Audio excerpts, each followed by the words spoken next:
Back in February, I was about 100 feet away from the stage, and on the stage was none other than Robert Herjavec. He's one of the Shark Tank guys. And he made an amazing comment about one of the frustrations in his life over his career. He said, I would have made more money. Now, granted, he's, 9 figures every year.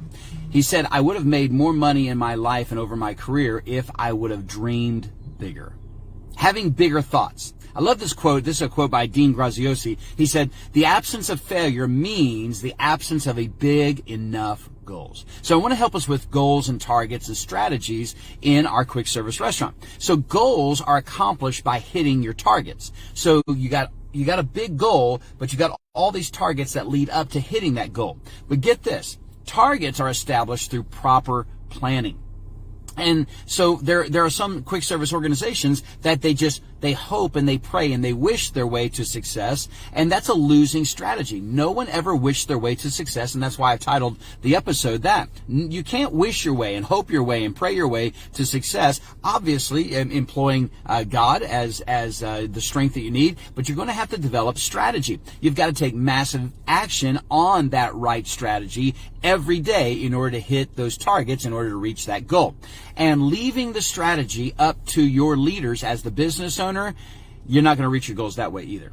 And that's what I'm truly trying to help us with our leaders and with the business owner. How do we develop those goals and translate that, communicate that to our leaders to where we can actually hit those targets that lead to us reaching the big overarching goal. So as the business owner, you've got to engage your leaders every week, obviously. You got to meet with them. You got to share your insights, your vision. You got to gain their insights. But you alone, business owner, have to set the goal, and then they help you establish the ways in which we're going to reach that. That's the strategy, right? So I'm not saying that as the business owner you got to know everything. You don't have to know everything, but I am saying that you've got to take the first step toward reaching a goal. So let's just break it down as far as maybe an example. Suppose that you wanted to reach, as a business owner, you wanted to reach a 20% increase in revenue over the last year. So the bottom line, you wanted to have a 20% increase. That's a huge, lofty goal. Let's suppose that financially translates to $200K over the year. So you can break down the $200K over 12 months and come up with just under $17K.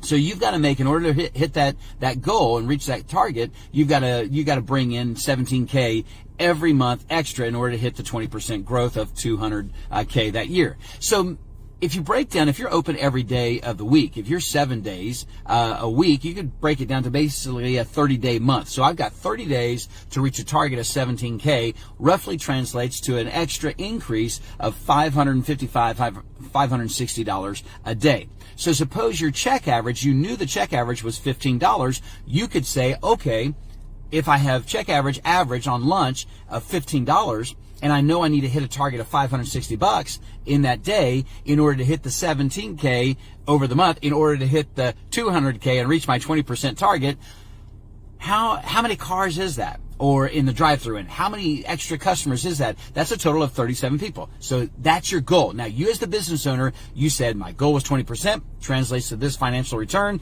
I know the check average. This is how much I got to have every day. Then you go to your leaders in that quick service and you say, okay, guys, I'm going to meet with you. And you, by the way, you should be meeting with them once a week at the very least, and maybe as a group, and then maybe individually one time on their own throughout the week, or every other week at least. And so you come to them and you say, okay, guys, I want to reach 40 more customers every day than we currently doing. Now, if you're opening in the morning, maybe breakfast, lunch, and dinner, that translates to, 15. I need to hit 15, 15, and 15, and I'm going to hit that target. How many do you need? You want to reach? Maybe it's 12. How can I reach 12 more guests in breakfast? How can I reach 15 more in lunch? And how can I reach maybe 13 more in dinner? And then you brainstorm it. So you've set the goal to the leader that you want to hit 40 extra customers every day. But your ultimate goal is that you want to have a 20% return at the end of the year, an increase. And so they think, okay, the boss wants 40 more customers.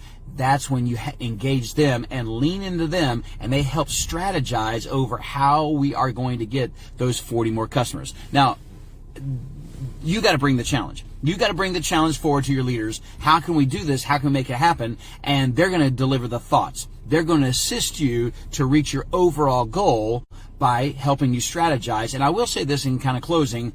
You've got to remember this, that your people the processes and the team and your customers, we're all pushing towards this goal, and people with goals succeed because they know where they are going. So you as the business owner know where you're going to go. Where do I want to go this year?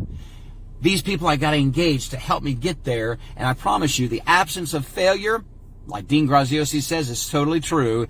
It means you got the absence of a big enough goal. So if you feel like you're failing in your industry, raise the goal. Raise the goal and employ those that need to help you.